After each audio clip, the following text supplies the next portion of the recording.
Es un placer estar compartiendo con ustedes. Me invitaron hoy para dar la charla y, por favor, Luis, ¿me des 10 minutos antes? ¿Me avisas? Gracias. Compartir la palabra de hoy y qué hermoso tiempo. Es un tiempo de gracia, que es la Cuaresma, ¿no? Hemos vivido la Cuaresma, muchos de nosotros hemos vivido muchas Cuaresmas. Y cada Cuaresma es algo diferente. Alguno de nosotros está viviendo la Cuaresma de una manera diferente por la primera vez, como un encuentro diferente con Jesús, ¿no? Y algunos de nosotros ya tenemos camino recorrido y ya sabemos cómo nos ha ido en cada Cuaresma. Y entonces el tema que me dieron es ¿cómo vivir la Cuaresma? Suena sencillo, pero no es. Y cuando estaba preparando esta charla, lo primero que se me vino a mí son los 40 días de Cuaresma, ¿verdad? Y los 40 días, lo primero que se nos viene a la mente son Jesús en los 40 días en el desierto, ¿verdad?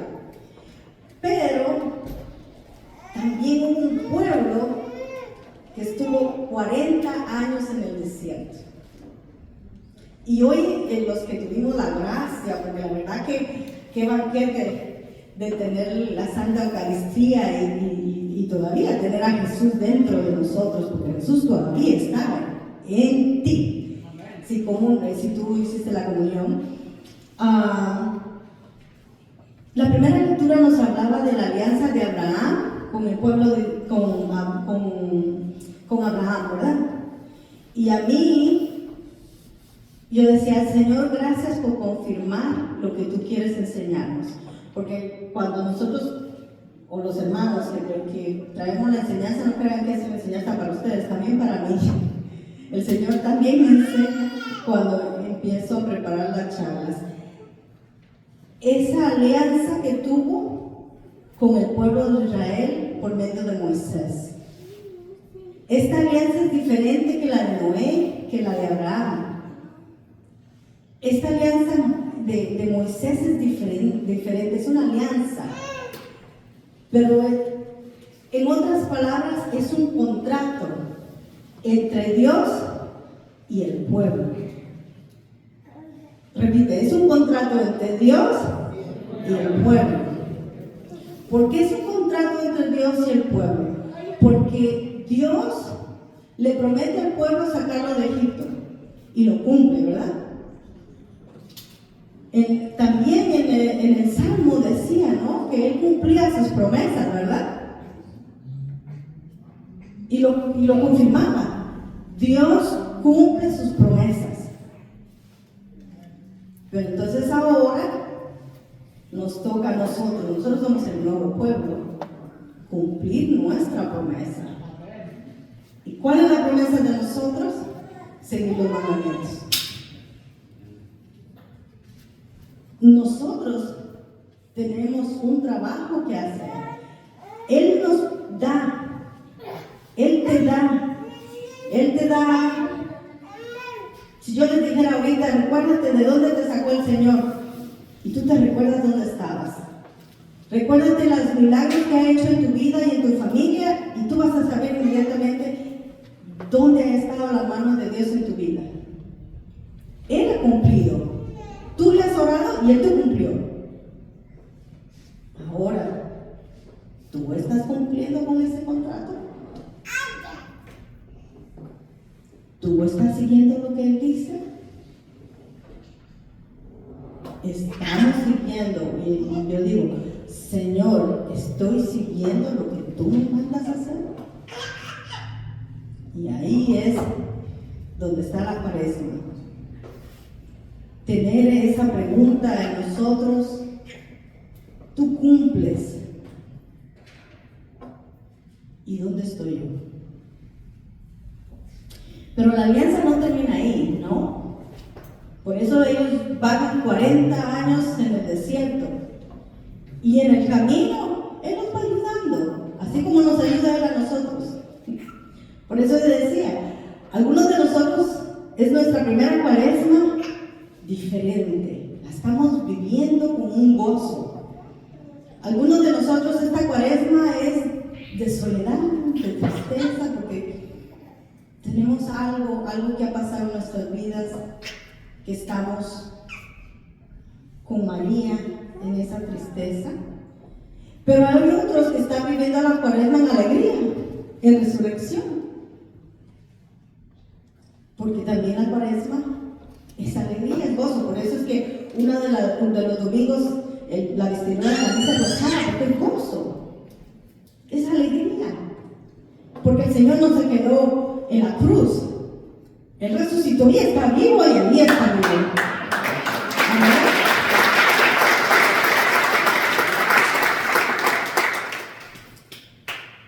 Jesús es el maestro. Cuando tú tengas alguna duda, ¿qué es lo que tú tienes que hacer? Mira a Jesús.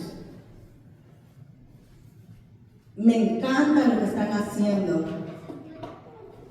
el de las preguntas. Esta es la respuesta de todo. ¿Tú quieres educar a tus hijos? Lee sabiduría. ¿Tú quieres tener una relación mejor con tu esposa? Lee Cantar de los Cantares. ¿Tú tienes tentación de pecado? Todas las cartas de San Pablo son buenas. La palabra de Dios es viva y eficaz. A veces cuando yo hablo con personas, una cosa que nos pasa es que nos quedamos viendo aquí. No me mires a mí, no mires a los líderes, no mires a nadie. Mira, levanta la vista. Y aquí miras a Jesús. Porque si tú dejas la confianza aquí, todos en un momento vamos a fallar. Porque somos carne, debilidad y vamos a fallar. Aunque yo te quiera mucho, te voy a fallar. Y los matrimonios lo saben. Y los papás también lo saben. Y los hijos, aunque son jóvenes, también lo saben. Porque no te creas que tú siendo papá tampoco no has sido, como decimos nosotros en mi caso, una penitencia. También nosotros hemos metido la pata con nuestros hijos, pues con la falta de comunicación con los jóvenes. Hay que ver a Jesús. Y Jesús nos enseña la cuaresma en el desierto, ¿verdad? Y ya esa lectura la hemos escuchado en misa, pero solo es para recordar que Dios nos ha dado los ejemplos, que en el pueblo de Israel estuvieron en el gozo cuando salieron de Egipto, pecaron, les dio los 10 mandamientos, volvieron a pecar y se enfermaron, volvieron a dudar de Dios cuando ya no tenían agua, pero Dios cumplió y les dio agua. Pero Jesús en el desierto nos enseña a nosotros cómo manejar los desiertos de nuestra vida o nuestras tentaciones. Porque tú aquí en este grupo de oración, tú has tenido tu encuentro personal con Jesús, vienes a la misa diaria, te confiesas, tienes tus sacramentos, o haces lo mejor, rezas tu rosario y estás en ese gozo del Espíritu Santo. Como los hermanos que van a ir a su primer retiro, van a venir gozosos y su vida va a cambiar, claro que va a cambiar. Pero ¿qué va a pasar? En ese gozo, en esa alegría, en eso que tú estás lleno, ¿quién llegó a Jesús? El tentador. Pero Jesús nos enseña que él antes de ir al desierto estaba lleno. Pero el enemigo no llegó cuando él estaba lleno. ¿Cuándo llegó a hablar con él? Cuando estaba débil, cuando tenía hambre. ¿Cómo va tu vida sacramental? ¿Cómo va tu confesión? Pero cuando yo hablo de una confesión, es una confesión de veras, de que vayas a la confesión con un corazón contrito. ¿Qué significa eso? que vas a tener una lista de cosas, claro que tenemos una lista, pero que lo que vas a ir a confesar, de veras te arrepientas y te dé dolor de haber ofendido a Dios con ese pecado que hiciste. Porque los sacerdotes a cada rato nos dicen, es que ¿de qué me sirve que usted llegue cada mes o cada semana, pero si al rato vuelve a confesar lo mismo? Entonces no sirvió nada la confesión, porque solo llegaste por obligación o para que llegue a la línea, o esto es lo que se hace en Cuaresma y check, y ya. No, el Señor nos pide un corazón contrito. Pero Él también nos enseña en ese desierto que Él nunca habló, Él nunca le contestó al enemigo. Él no cayó en la tentación. Él lo que hizo fue contestarle con la palabra de Dios. Y le dice, la palabra de Dios dice, no eran sus palabras, era la palabra de Dios. Si tú no te estás alimentando de esto, si tú no conoces a Dios por medio de su palabra, no vas a aguantar la tentación, porque la palabra te guía. La palabra es esa guía de dónde yo tengo que mejorar, cómo tengo que tratar al otro, cómo tengo que tratar a mi esposa, cómo tengo que tratar al compañero de trabajo, cómo tengo que tratar a aquel que me cae mal, cómo tengo que perdonar a aquel que me ha ofendido. Y cómo tengo que sanar de la ofensa, porque son varias cosas. Porque yo puedo perdonar a aquel que me ofendió, pero ahora cómo sano la ofensa en el corazón. Porque perdonar no es que yo diga, bueno, la perdono, hermana, me ofendió o me dijo algo que me molestó, pero cómo manejo yo mi corazón a sanar a Jesús. ¿Cómo dejo que Jesús sane mis heridas? Porque miren, la iglesia es un hospital. La iglesia es un hospital de almas. Todos estamos enfermos. Todos estamos enfermos. El único que está sano y santo es Cristo. Pero porque estamos enfermos, porque somos humanos, somos débiles, somos carne. Es nuestra naturaleza. Y cuando tú entiendas eso, va a ser más fácil para ti. Pero muchas veces perdonarte tú mismo. A veces tenemos culpas de no haber seguido de repente a la universidad, de no haber educado a veces bien a los hijos, de los matrimonios, de tener un matrimonio difícil, o el tiempo que perdí y no lo aproveché. En los jóvenes, ¿no? Que mi mamá y mi papá trabajan tanto y yo no hago lo que me corresponde. Ellos han sacrificado, pero yo no doy parte, yo no ayudo en la casa. Los deberes de la casa, ¿no?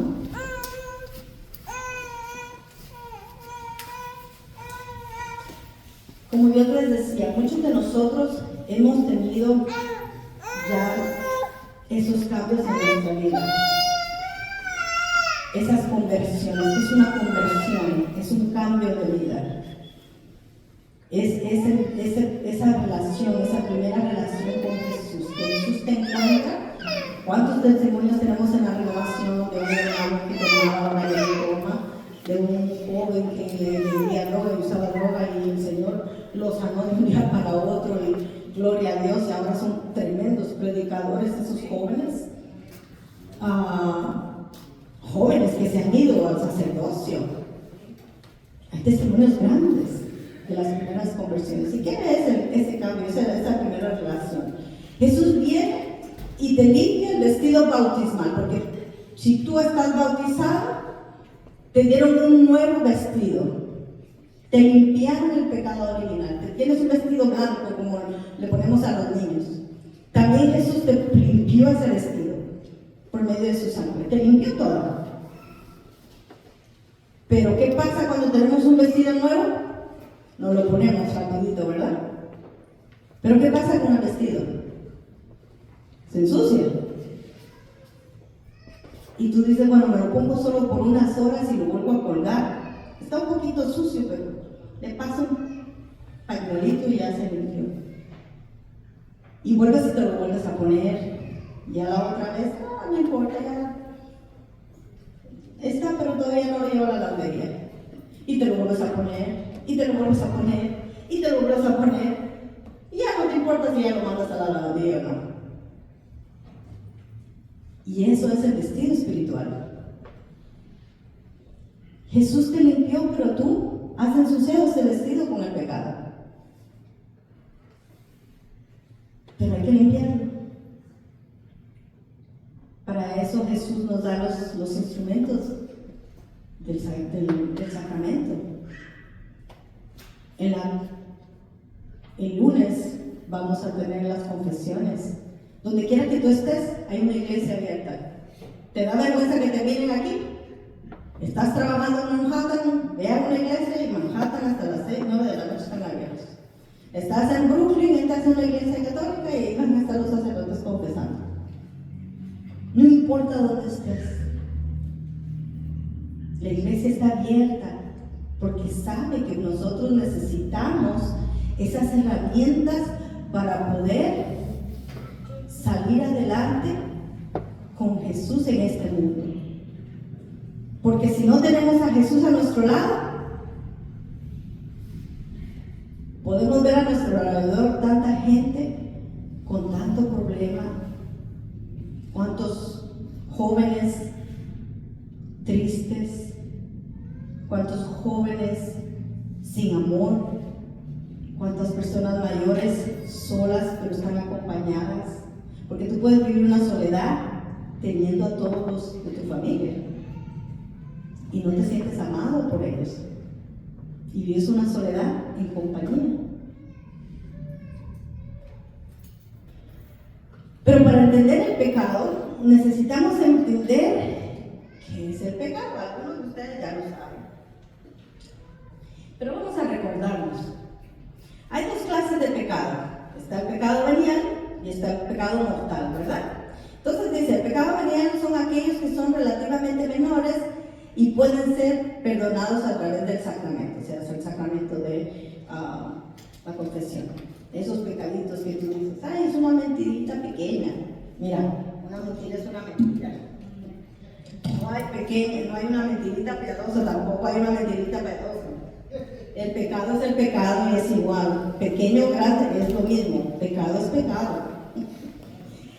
Y pero yo tengo muchos pecados veniales. Bueno, un pecadito venial se convierte en un pecado mortal. Así que tampoco es de acoger muchos pecaditos veniales. El pecado mortal. ¿Cuáles al ser cometidos destruyen la vida de gracia y crean la amenaza de condenación eterna a menos que sean envueltos mediante el sacramento de la penitencia? Los pecados mortales, mis hermanos, nos matan por dentro y nos condenan. Mucha gente hoy en día siempre se pregunta, o la gente que está fuera de la iglesia dice, pero ¿por qué pasan cosas malas? Si Dios existe y tu Dios es bueno, ¿por qué pasan cosas malas? Y si Dios es bueno, ¿por qué es que a mí me pasan las cosas malas? Y si yo no hago nada, ¿pero por qué me pasan cosas malas? ¿Por qué hay guerras? ¿Por qué hay de esto? Dios no lo manda. ¿Saben por qué existe la maldad? Porque el hombre se ha alejado de Dios. Gracias. Es como la oscuridad. ¿Ustedes saben que no existe la oscuridad? Lo que existe es la falta de luz. La oscuridad no existe. Y hay otros hermanos que dicen, no, pero ¿cómo puede Dios existir? ¿Y tú respiras? ¿Y tú puedes ver el aire? No. ¿Tú amas a tu hijo?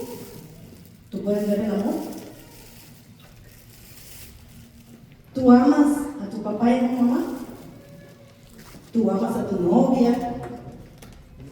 ¿Tú amas a aquel ser amado? Y tú miras el amor, lo mismo es Dios. Mira, mi hermano, si tú no tienes un encuentro personal con Dios, no vas a saber quién es Dios. Tú tienes que tener ese encuentro y esa relación con Dios para saber que Dios te ama. Porque vas a recibir ese amor perfecto de Él. Lo vas a sentir. Por eso es que muchos, es difícil explicarle al otro qué es Dios. Tienes que sentirlo, tienes que vivirlo. Por eso es que están los retiros. ¿Y qué le dicen a uno? Tienes que vivir tu retiro. ¿Por qué? Porque es muy difícil explicarte la grandeza de Dios. Porque Dios tiene una relación personal con cada uno de nosotros. Él te conoce quién eres tú.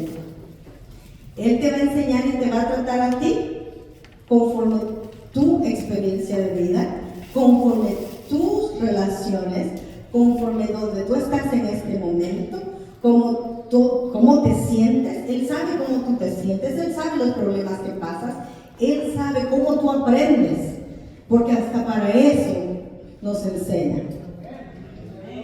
Miren, yo no soy mucho de libros, me duermo leyendo libros, pero cuando el Señor quiere que yo aprenda, me dice, Lady, y me pone a trabajar en ello donde yo aprendo, porque soy necia. Y hay otros que no, hay otros que son dóciles al Señor y cogen un libro y el Señor ahí les enseña. El Señor te enseña como tú eres. Por eso no te va a enseñar como le enseña al otro. Por eso no te va a llevar como te lleva al otro. Te va a dar los dones que son para ti. Al otro le va a dar los dones que es para el otro. Y algunas veces vamos a decir, bueno, pero en el camino no pasó, yo estoy haciendo esto, y que yo soy bueno, yo vengo al grupo de oración, yo rezo todas las noches antes de rezar mi rosario. Bueno, ya tuviste ese encuentro personal con Dios y ya, pues ya dejaste los vicios y ya eres una persona nueva y ahora vienes al próximo paso, que ya no haces maldad, ya ayudas, ya sirves. Gloria a Dios. Ya eres bueno, ya no haces nada, no tienes una vida desordenada. Ya te acomodaste. Pero te acomodaste. ¿Qué es la diferencia de tú ser bueno con un ateo que es bueno? No hay nada de diferencia. Porque tú diste el diezmo, un millonario también dio su dinero. Decía un sacerdote, mire, el enemigo no pelea con la moral del hombre, porque si se dan cuenta, en el mundo hay gente atea, buena gente. ¿Qué es lo que dice la gente de nosotros los cristianos, de nosotros en la iglesia? Yo vi un testimonio de una muchacha, decía cristiana, pero también lo cogí para mí. La muchacha se había convertido, se bautizó, se hizo cristiana, pero ella en su vida desordenada se tatuó todo el cuerpo. Tenía tatuajes negros, ya ni tatuajes, era pintura negra en los brazos. Pero Cristo la rescató de donde estaba y la hizo una criatura nueva. Y adivinen qué pasó cuando fue a la iglesia. La trataron hasta de satánica, sin conocerla, sin saber quién era, sin saber que Cristo había hecho una criatura nueva en ella. A veces así nos pasa a nosotros, porque juzgamos y no conocemos. El Señor, yo siempre me pregunto para mí, Jesús, si tú el día de hoy hicieras lo que hiciste con los judíos en aquel tiempo, que fuiste a Samaria, ¿cuál es nuestra Samaria de hoy en día? Los homosexuales. ¿Cuáles son aquellos que son rechazados? ¿Quiénes son los leprosos? Los terroristas. Yo vi un testimonio de un terrorista. ¿Se recuerdan cuando mataron a todos esos hombres porque decían que eran cristianos y le quitaron la cabeza? Pues en ese tiempo, en esos años de ahí, hubo un terrorista y él era de Hussein y de esa gente por ahí. Y él decía que en un día que iban a entrarse a una iglesia, lo que le pasó lo de Pablo.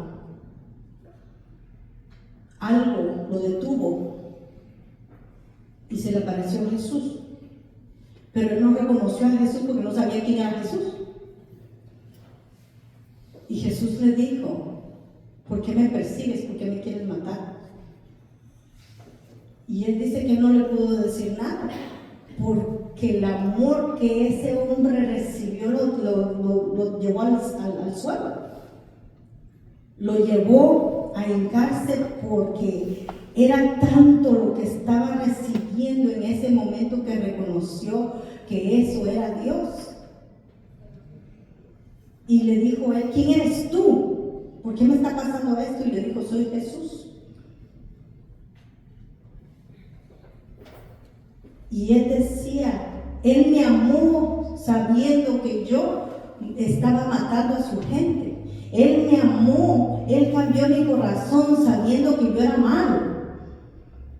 Y su conciencia no lo dejaba, por eso era que lloraba en los pies de Jesús, que por qué se le acercaba a él si sabía que él era malo.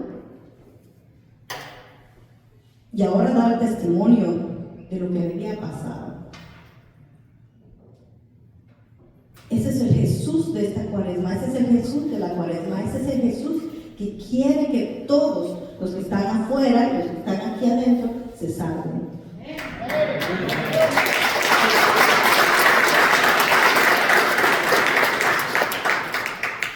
Porque Él es el buen pastor, ¿no? Deja a 99 y va a buscar a la perdida. Pero como dice la palabra también nos puede pasar como a la mujer que se le perdió la moneda en la casa, ¿no? También te puedes perder aquí. También te puedes perder aquí, estando aquí en la iglesia. Teniendo muchos años en la iglesia también te puedes perder. Nos entra la soberbia. Le quitamos el lugar, el señorío a Jesús. Nos olvidamos de Él y queremos hacer lo que nosotros pensamos que está correcto o que está bien, que yo tengo la razón. Y ese es el otro cristiano, ¿no? El fariseo, los fariseos eso eran. Los fariseos eran maestros de la ley. Hoy en día se podría decir como los cardenales. Esos eran los maestros de la ley, que eran hombres santos entregados a Dios, que estudiaban la palabra de Dios, sabían los mandamientos, eran estudiados, daban el sacrificio al altar, sabían quién era Dios, pero estaban bien lejos de Dios. Tú puedes ser lector, tú puedes ser ministro, tú puedes venir, abrir, cerrar, puedes hacer el rosario, puedes hacer muchas cosas, pero tu corazón está lejos de Cristo.